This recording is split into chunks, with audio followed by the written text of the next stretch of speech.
The CBS Radio Mystery Theater presents...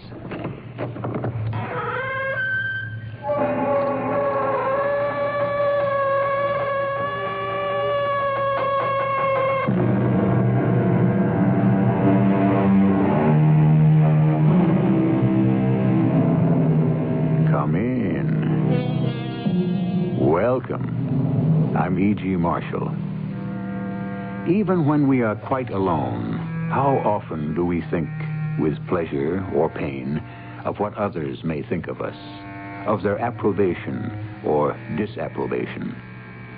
Those are the words of the great naturalist, Charles Robert Darwin. It is humbling, it may even be humiliating, to recognize how dependent we are upon the smiles and frowns of other people, and how agonizing it must be when we are separated from them, unable to read their expressions, when we are quite alone.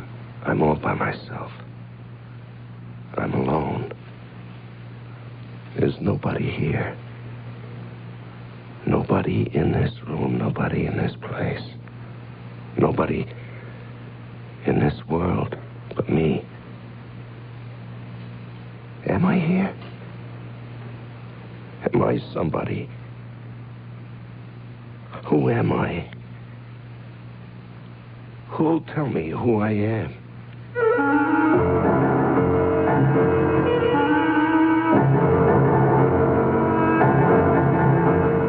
Our mystery drama, The Solitary, was written especially for the Mystery Theater by Elspeth Eric and stars Larry Haynes and Fred Gwynne.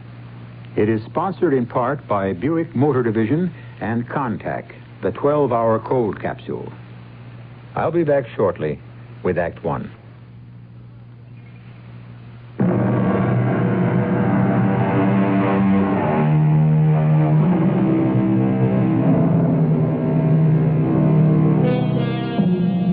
There's a word we use quite loosely and carelessly to designate certain persons generally considered to be idiosyncratic, if not downright peculiar.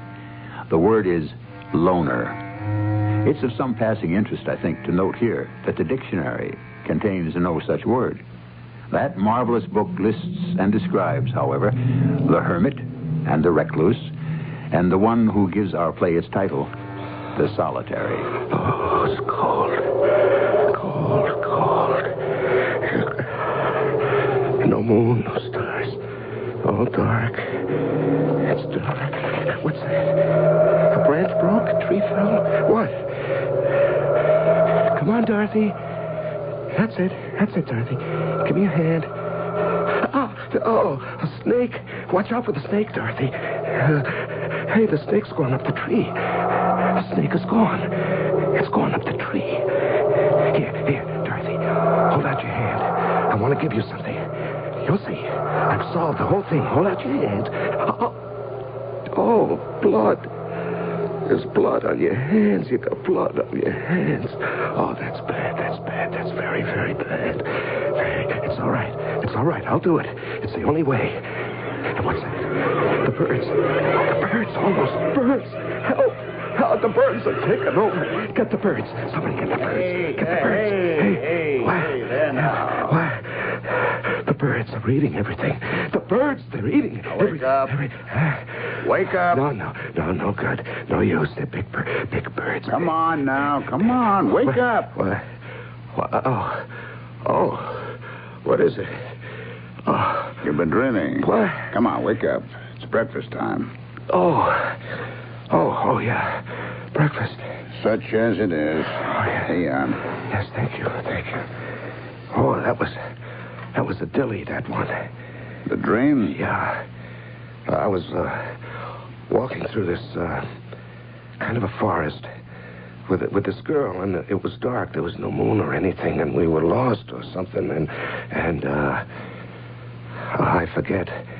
But it was cold and it was dark. I remember that much. It was just like in here. Oh, it's pretty dark in there, all right. Go ahead, eat up. There was a snake. It went up a tree. Do snakes do that? Go up trees? Some of them do, I think. Yeah, well, this one did, and then, it's funny, I think I remember, and then I can't. Well, don't think about it. Eat your breakfast. Don't think about it. Yeah, okay. Oh, crumbs. Yeah, breadcrumbs. I had some breadcrumbs in my pocket, and I gave some to, I wanted to give some to her, but her hands were all bloody. They were full of blood, covered with blood. All right, take it easy. Take it easy. Eat your breakfast. Yeah, I took the breadcrumbs, and I started throwing them on the ground, and then, oh, God, yes, and the birds came and started eating the crumbs. Thousands of birds, millions of them, all over, dashing themselves down on the ground and eating up the crumbs. And I knew it was hopeless. Well, what was? Oh, everything, absolutely everything. Eat your breakfast, huh? Hey, what does it mean? It was a dream. Does it have to mean something? Well, they say dreams do. Dreams have meanings if you can figure out what they are. Yours sounds to me like that old fairy tale. What was it? Hansel and Gretel or something? One of those, you know. The two kids who were lost and they threw crumbs on the ground so their parents could trace them. You know, they were leaving a trail, but the birds came and ate up the crumbs. Oh, is that what happened? You remember that story? Yeah, I guess I do, yeah. Yeah, I guess I do. It's been a long time. Feel better now? Yeah, I do. I really do. Thanks a lot. So, go on, eat up. Yeah, I really appreciate it, Don. All right, then eat. I will. What's the weather like outside? It's nice. Very nice. Sun shining?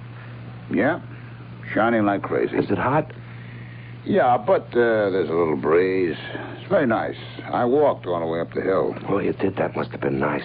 Yeah, it was. Come on, eat up. Huh? Okay. Hey, how are the Reds doing? They've got a good chance. Oh, I've always been crazy about the Reds. Yeah, I know. Well, I grew up in Cincinnati. Yeah, I know. It's a great little town. Oh, you know Cincinnati, Don? I didn't know you knew Cincinnati. I was there a couple of times. Well, not really there. Across the river, a place called Fort Thomas. Oh, you finished?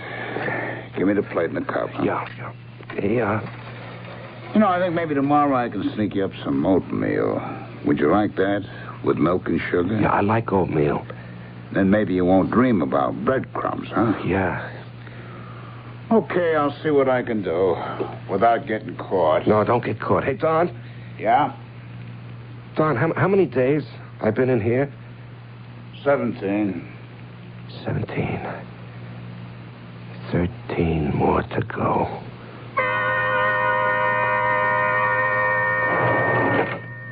Oh, Don? Just a second. What's up, Carl? I ought to ask you that. Oh, yeah? You mean something by that, or are you just looking for trouble? You were in there quite a while. 5 minutes. You call that quite a while? Seemed like it was longer than that. Yeah, to you, maybe. You've been hanging around, which you have. Little hooky-dooky, maybe? What's that? 5 minutes is long enough for a little fooling around. Brother, I ought to knock you flat. Take off your glasses, and I will. Hey, come on, take it easy. Only kidding. You're too sensitive, Higgins. I have a message for you. Warden wants to see you. He told me to tell you. Is he in his office? I believe he is. I believe he's waiting for you right now. Come in. Oh, hello, Higgins. Close the door. Rhoda said you wanted to see me. I did. I do. Sit down. I'm not going to beat about the bush, Higgins. It's about the guy in solitary. Yes, sir. I understand you've been spending some time with him. I can guess where you heard that from. Never mind where. From Carl Broder. I just saw him. He made some pretty lousy insinuations. If he didn't have his glasses on... Don't pay any attention to him. He's got a foul mind and he's stupid. Well, just the same. Next time he opens... Take it easy. Cool off.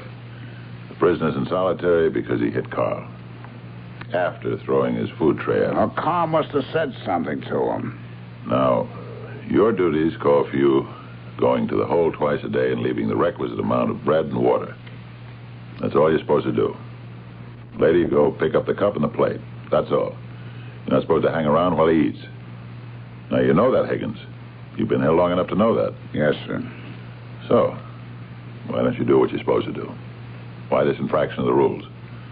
A man in solitary is supposed to be solitary. He's not supposed to be shooting the breeze with a guard. Warden, this man is a first offender. Pretty serious offense. Assault and battery. Beat up his girl. Well, she cheated on him. He was in love with her. She cheated on him. She's still in the hospital. Did you know that? Yes, I know. And that's why I... Did you ever ask about her? No. And that's a funny thing. Oh, very funny. Very funny. He's blocked it out. It's as though it never happened. What the heck does he talk to you about? If he doesn't talk about her, what he did to her, maybe he thinks he never did it. Maybe he thinks he's innocent, like all the other characters in... No. He doesn't think he's innocent, but sometimes it's like he thinks he's a child or a boy or a very young man, adolescent maybe. He has dreams. They're like fairy tales. He talks about baseball, the weather, things like that. It all sounds harmless. It is harmless. But it's against the rules. Warden, he's trying to hang on to reality. I guess you'd call it that. The outside world. He's all alone. He's in the dark. He's got nothing but himself and his thoughts, his feelings. That's what solitary is. Being alone with yourself. I know that, but some men can't stand it, and this is one of those men.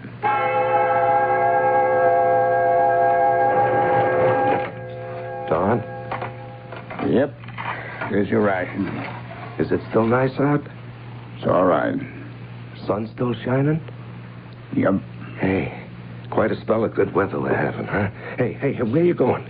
Are you leaving? What's the matter? What did I do? Did I say something? Did I do something? I can't hang around. Well, why not? Did I do something you don't like me? Is that it? I did something wrong. Is that it? Well, whatever it is, I'm sorry. I never meant to do anything. I didn't mean it. No matter what it was, I didn't mean it, and I'm sorry. Take it easy. You didn't do anything. Are you sure I didn't? Quiet down. Will you quiet down? Yeah, I will. You see, I'm all quiet. I'm quiet now. All right, that's better. You know, the trouble with me, I can't sleep. I mean, I sleep about, I don't know, 5 or 10 minutes at a time. Sometimes 2, I can't tell. And I dream, and then when I wake up... Hey, Don, you're not leaving, are you? I got to. Aren't you going to light a cigar, smoke a cigar? I can't. What you have before, you said it relaxes you. I know it relaxes me. Just smoke one cigar, huh, Don? Just part of a cigar. Will you, please? Well, I'd like to watch it burn. Huh? Okay.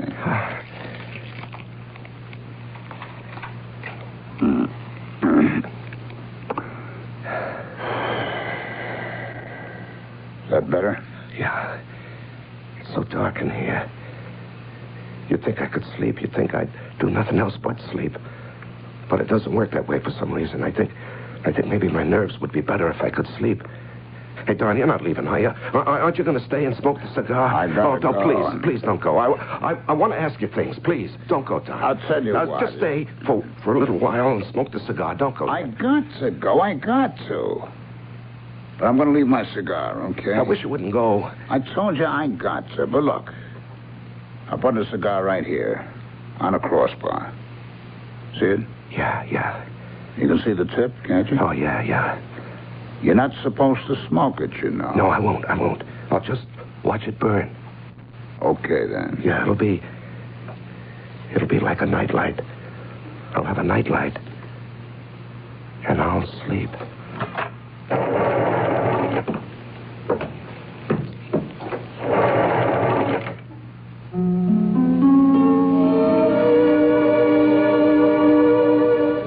The terrors of being alone start very early in life. Consider the tiny infant when the mother has bent over the crib and kissed her darling. When she has walked that huge, commanding, and protective figure to the door, opened it, passed through it, and closed it. The helpless being in the crib has no sure way of knowing that she will ever return. I'll continue with Act 2 shortly.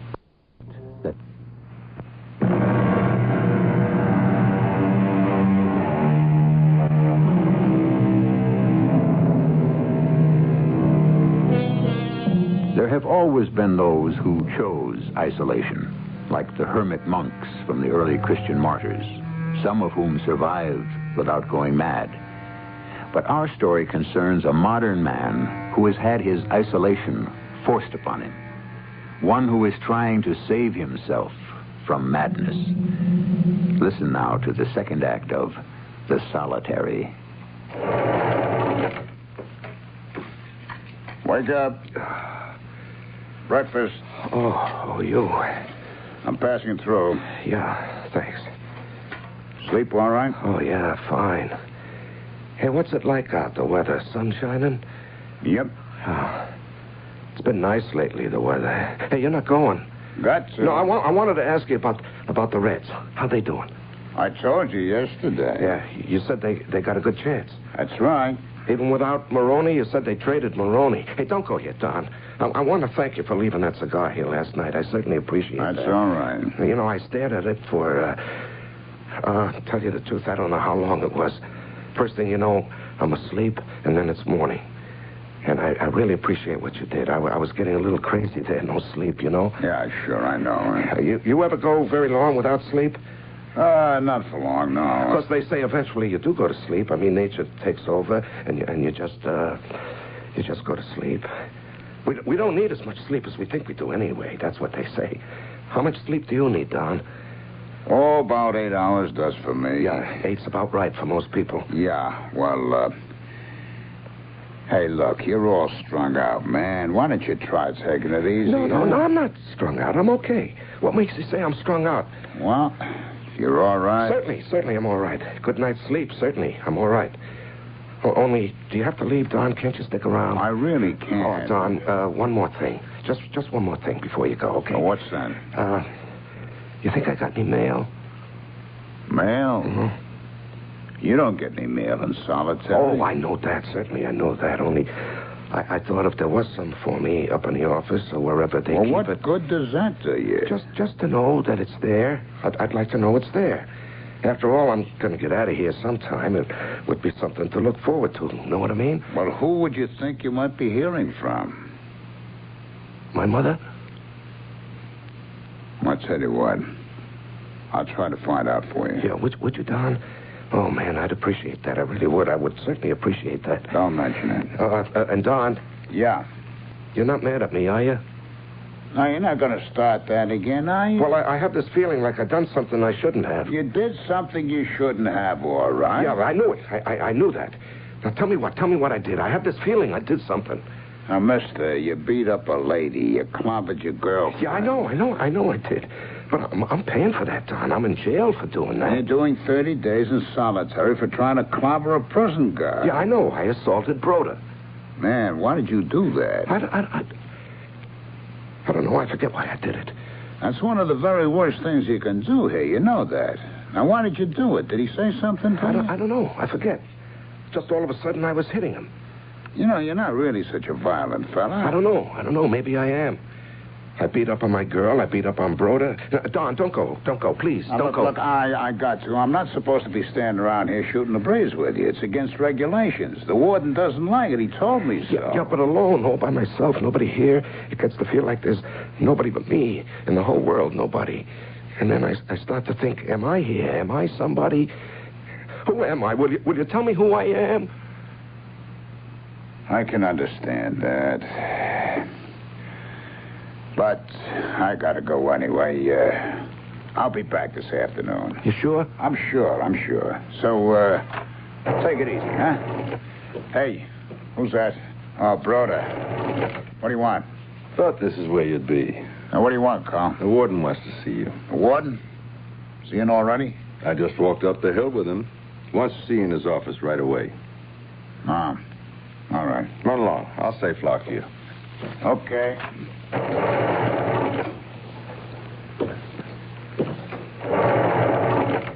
How you doing in there? I'm doing all right. Lonesome? I'm all right. Can't quite see you, but you sound all right. I'm all right. Listen, how are the Reds making out, do you know? The Reds? Mm-hmm. Those bums. They're way behind. I thought they had a chance. Who told you that? Oh, I know who told you that. Well, I was hoping Well, stop hoping. They're way behind, can't catch up in a million years. What's this? What's what?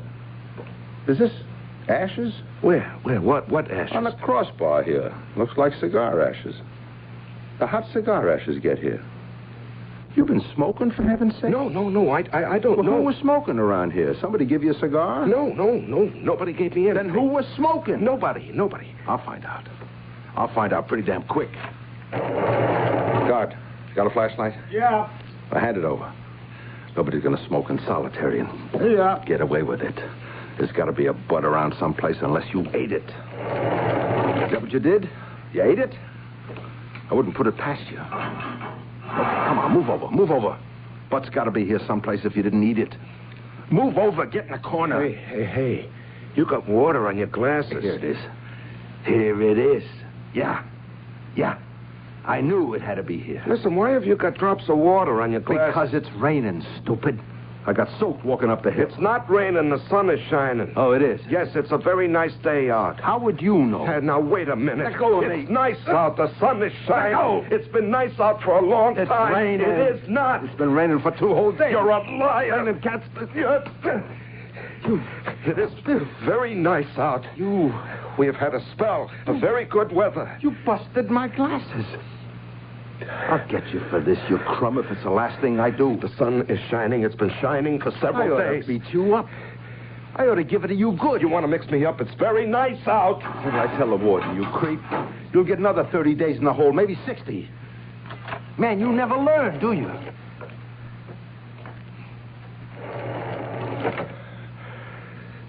It's very nice. It's not really raining. It's very nice out. The sun is shining.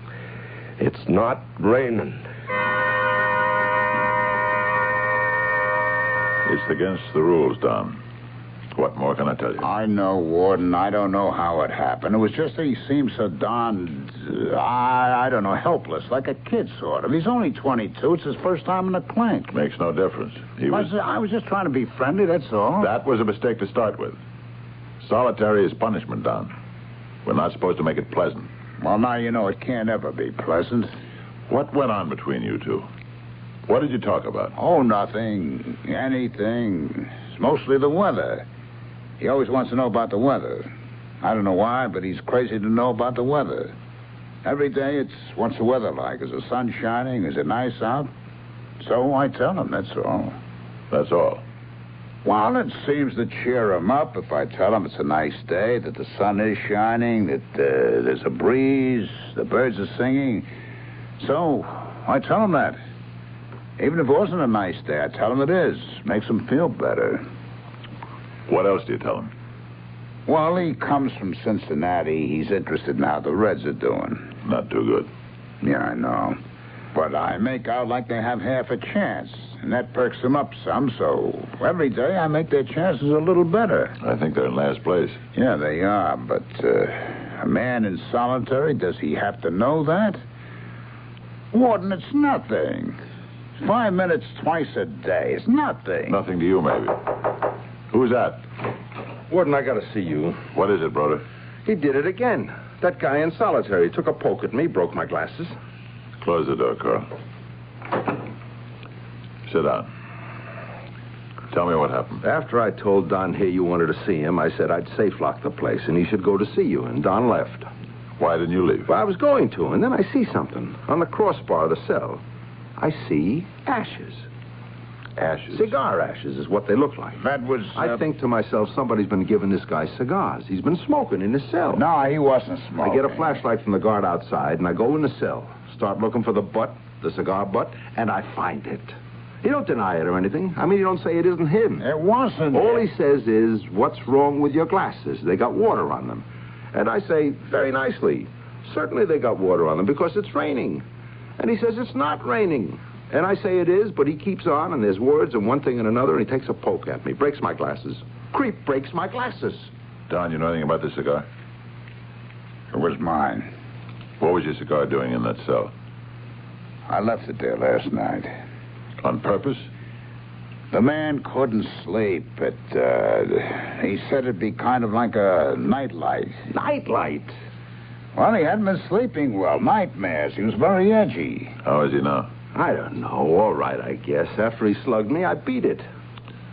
Well, somebody better go down there and check on him. I don't think it should be either one of you, so I'll go myself.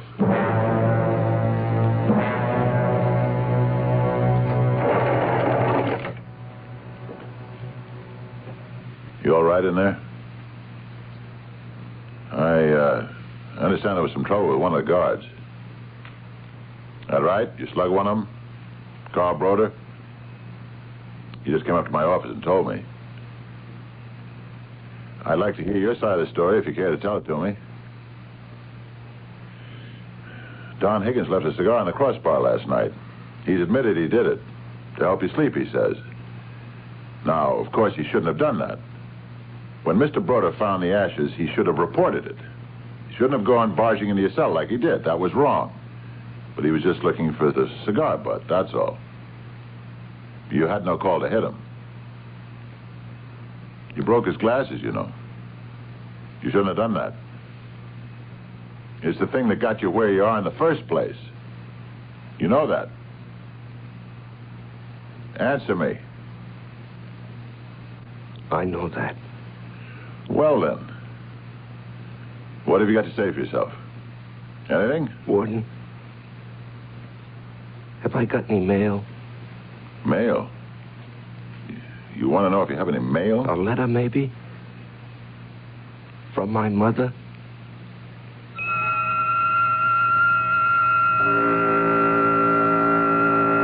As a piece of bread to a man who is starving, as water to a man who is thirsty, so is human contact to a man who is alone. We'll return soon with Act 3 of The Solitary.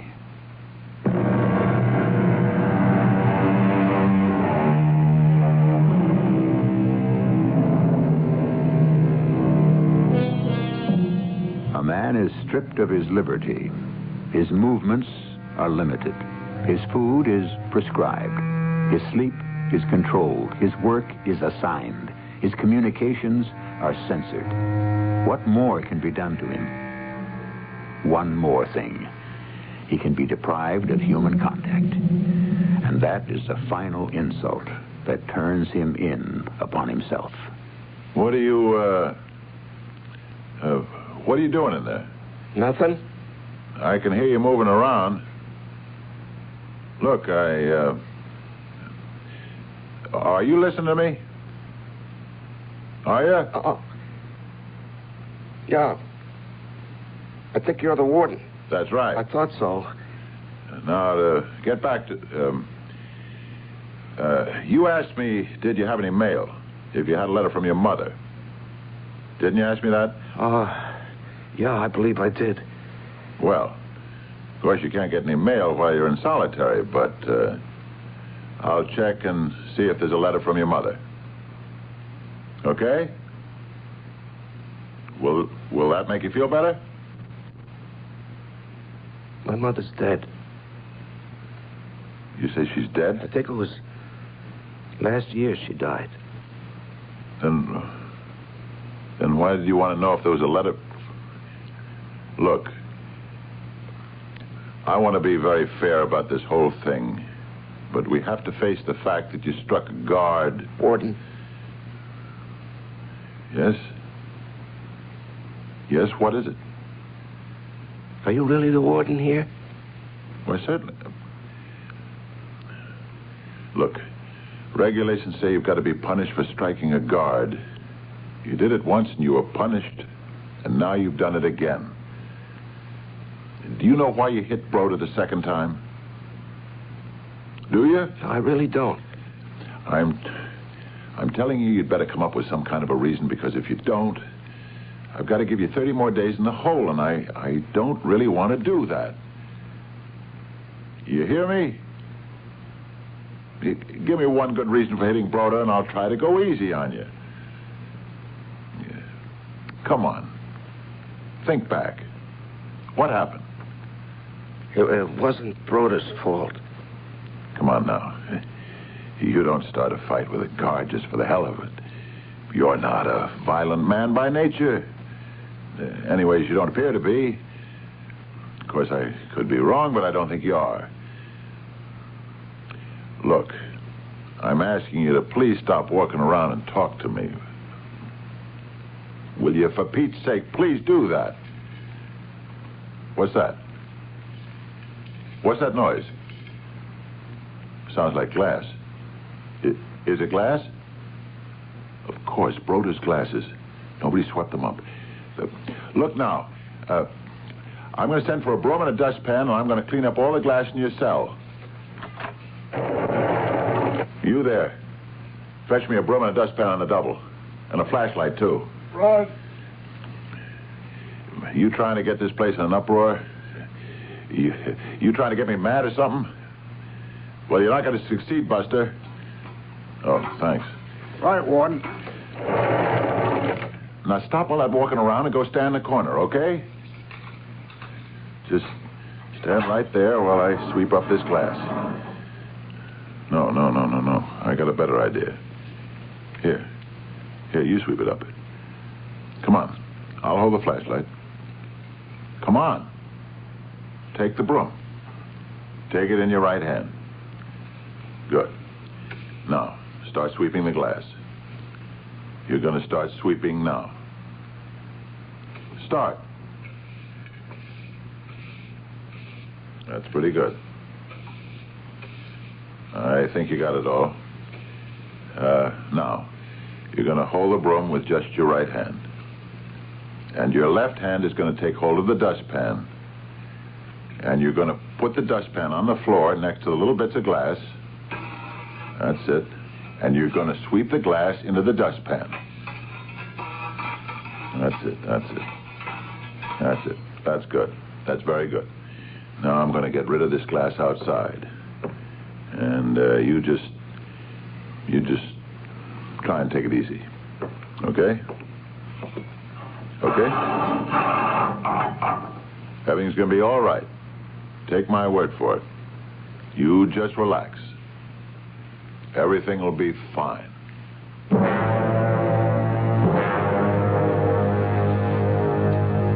Wonder what's going on down there.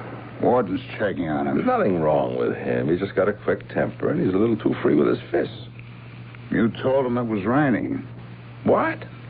Told him it was raining. Well, of course I told him it was raining. He says, you got water drops on your glasses. Why is that? And I said, because it's raining out. He says, no, it isn't. I said, yes, it is. It's been raining for 2 days. And he slugs me. Well, I figured he's got it in for me. Did you tell him anything else? I don't know. He said something about the Reds. Yeah. I thought maybe he might have. What'd he say? Something about how they were doing. They might take the pennant or something. Yeah? What did you say? I said they were bums and didn't stand a chance. Everybody knows that. So I said it. Now, what's wrong with that? Nothing. I suppose there wasn't anything else you could say. Listen, I didn't have to say anything at all to him. I could just have left. But then I saw the cigar ash. What did you have in your head to do a dumb thing like that, leaving him a cigar? I don't know. Solitary is a punishment cell. I know it's a punishment cell. What am I, some kind of a beginner, new on the If job? you're going to start babying guys in solitary, where's the punishment? What's the point of the whole thing if you make it a breeze to do time? It isn't a breeze. It's never a breeze. Wait till you do time there before you talk about it being a breeze. Oh, that'll never happen. I'll never do time. Yeah, well, why not? You're not so pure. You're not so holy. You could make a mistake just like anybody else. I know too much about it. Yeah, that's it. That's just it. You know in your bones that the worst thing can happen to you is to be locked up. Locked up is bad enough to start with, but when you're locked up alone, day after day alone, that's the worst it can get. Nobody to talk to, nobody to listen to, not even a human face to look at, not even a human hand to touch. I think it's probably the worst thing that can happen to anybody, any place, ever. All right, take it easy. Yeah, you know what that poor jerk said to me? He said it gets to feel like there's nobody but him in the whole world. Then he starts to feel maybe he's not there. And then he starts to feel that maybe he's not anybody. You see, there's nobody there. It's not even him.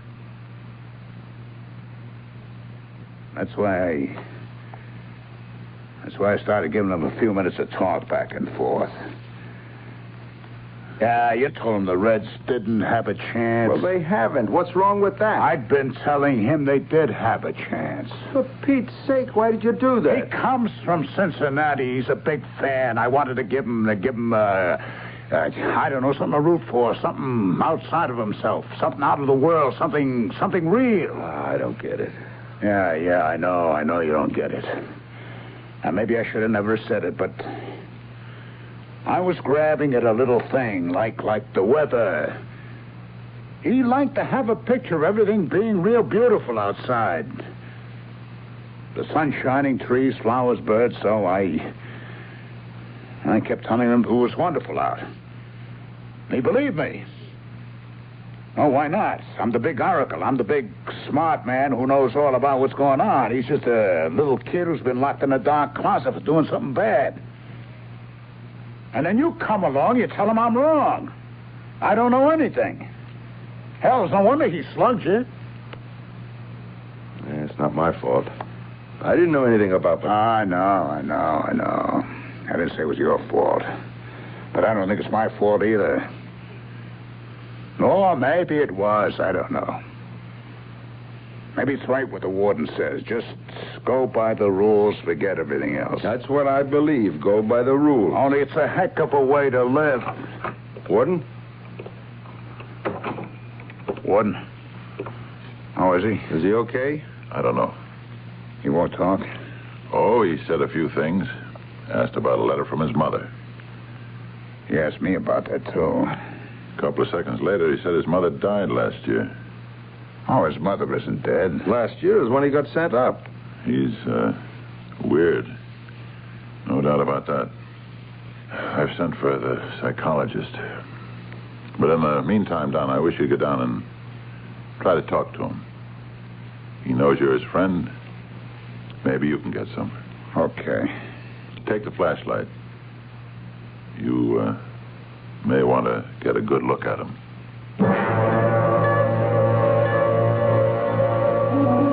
It's Don. Don Higgins. You all right? I understand the warden was here to see you. He was worried about you. I want to explain to you about a couple of things. About the Reds. They don't really have much of a chance. I exaggerated. Actually, they hardly have a chance at all. But I thought having something to root for is always a good thing, so that's why I said what I did. And that part about the weather, that was awful dumb of me. I should never have told you it was beautiful out. I don't know why I did it. It seemed like a good idea at the time, but it wasn't because Carl Broder didn't know. And, of course, when he said no, it was raining. Well, of course, then you didn't know who to believe, huh? Isn't that so? Isn't that the way it happened? Come on, talk to me. Look, I'm coming in there. Come on. Don't be like that. Talk. Holy mother. Hey, what's the idea? What did you do? It was a piece of glass, a skinny piece of glass. I don't know how he got it into his vein. Artery. Left carotid artery. Connects with the aorta, the doctor says. Part of Carl's glasses, huh? My fault. I should have swept up that glass myself. Is he going to pull through? The doctor thinks he will. You got to him pretty soon after he dug the glass into his throat. Well, maybe he did it when I was talking to him. Huh. That's a pretty thought. You were doing your best. Oh, we were all doing our best. Oh, I didn't tell you. There's a letter from his mother. I checked. That's good. Of course, I can't give it to him yet, but there's nothing says I can't tell him it's there. No, I don't think there's any rule about telling him. I hope there isn't. Oh, here comes Broder. Oh, yeah. I just thought I'd stop by, see how he is. He's doing pretty good. You gonna pull through? The doctor thinks so. They told me in your office, Warden, that the girl he roughed up is gonna be all right. Yeah. The hospital called. So he won't get hauled up on a murder charge. Well, that's something. The way things stand right now, he can apply for parole in about 6 months. After what he did? Throwing his food tray on the floor, slugging me, not once, twice?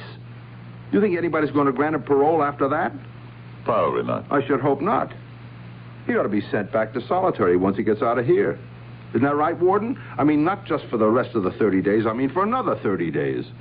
Striking a guard, that's serious business. I know that. Well, what do you think you'll do? What would you do? Me? Don? What would you do? It's not up to me. No, it's up to me. Goes with the job. Well, I gotta get back to work. The doctor said I could see him for a couple of minutes. Okay. See you later. See you. Hello. Hello. How you feel? Not too bad. I got a couple of messages for you. One is a letter from your mother. I don't know if they'll let you see it, but it's there. And two, that girl got out of the hospital. You mean that? I got it straight from the warden. I'm glad you're feeling better. I gotta get back to work. Don, Yeah. how the Reds doing? Why, they won a game yesterday. Yeah, they actually won a game. You think they got a chance? I think everybody's got a chance. As long as we keep on breathing, everybody's got a chance. Yeah. Yeah, that's what I think, too. We all got a chance.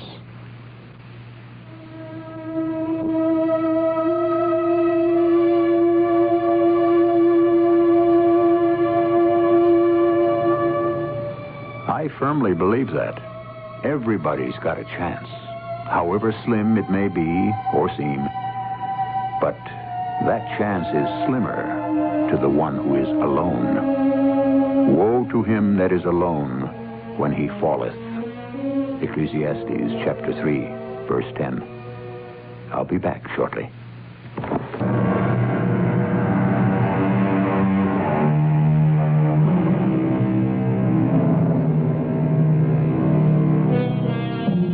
Alone, that worn-out word, so idly spoken and so coldly heard. Yet all that poets sing and grief hath known of hopes laid waste dwells in that word, alone. Edward Bulwer Lytton, born 1803, died 1873. Our cast included Larry Haynes, Ralph Bell, Fred Gwynn, and Nat Polen. The entire production was under the direction of Hyman Brown. And now, a preview of our next tale. Billy! Billy, come back. Oh, I must go after him. Excuse me. Please excuse me. Sandy, I have a sneaking idea that Billy is in love with her. I've had that idea for some time. Are you for it? How can I be against it? How does she feel about him? I don't know. I don't know where Billy went. What was wrong? Oh, nothing, I'm sure. Well, didn't he like my cooking? Of course he did. We all do. You know, I never see your friend Svengali anymore. Doesn't he come here to play the piano? Svengali? Yes, you know, the one who cured my terrible headache that day. Yes, we know. Svengali. Listen, Trilby, take a tip from me. It's not wise for you to be interested in him. Radio Mystery Theater was sponsored in part by X-Lax and Buick Motor Division. This is E.G. Marshall inviting you to return to our Mystery Theater for another adventure in the macabre. Until next time, pleasant dreams.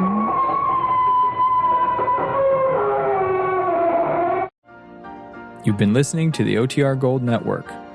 Find more classic radio at otrgold.com.